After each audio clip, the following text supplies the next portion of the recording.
Alors aujourd'hui, nous allons parler de la boussole. La boussole que tout le monde connaît, aujourd'hui, c'est vraiment un instrument qu'on peut acheter partout dans les magasins de sport, voire dans les supermarchés.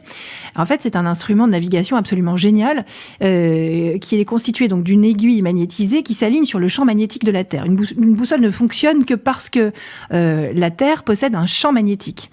Donc, elle permet de s'orienter, j'ai dit, alors même que le mot s'orienter voudrait dire s'orienter vers l'est, puisque le mot orient veut dire est.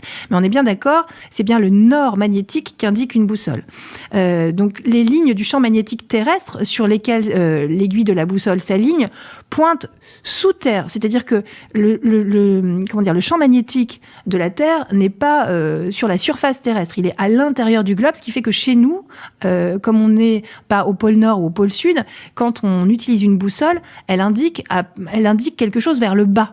Le nord, mais vers le bas. C'est pour ça qu'elles sont lestées. On leste l'aiguille de la boussole pour qu'elle soit stabilisée horizontalement par rapport au reste de la surface de la boussole.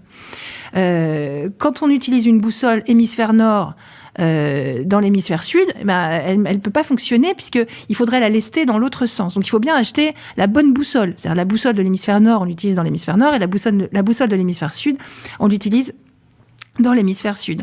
On attribue l'invention de la boussole aux Chinois, même si on sait que Thalès, le fameux sage grec, connaissait déjà la pierre d'aimant, et que Plutarque en parle à propos des Égyptiens.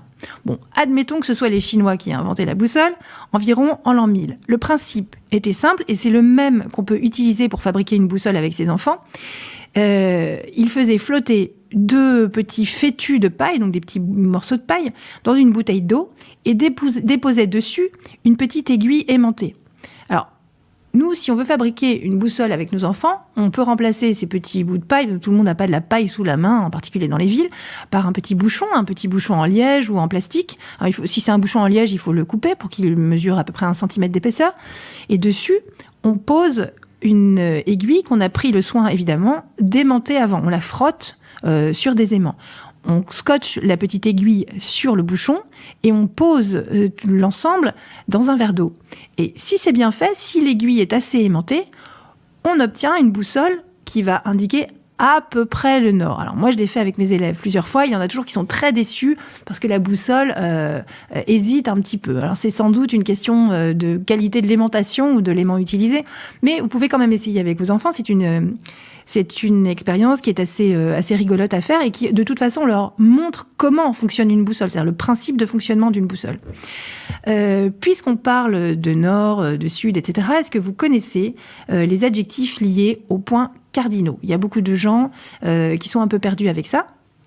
Donc, le nord, l'adjectif qui va avec le mot nord, c'est le mot septentrional, parce qu'autrefois, le nord, un synonyme du mot nord, c'était le mot septentrion. Le sud, c'est le mot austral. D'ailleurs, on parle d'hémisphère austral quand on parle de l'hémisphère sud. L'est, là où le soleil se lève, c'est le mot oriental, puisque orere en latin, ça veut dire se lever. Et l'ouest, c'est le mot occidental, puisque occidere en latin, ça veut dire mourir. Et l'Occident, c'est là où le soleil meurt, c'est là où le soleil se couche. Mais pour les anciens, on considérait que c'était là où le soleil mourait. Voilà. Surtout, essayez de fabriquer une petite boussole avec vos enfants. Vous verrez, c'est très amusant. Et ça leur explique bien comment fonctionne le principe de la boussole.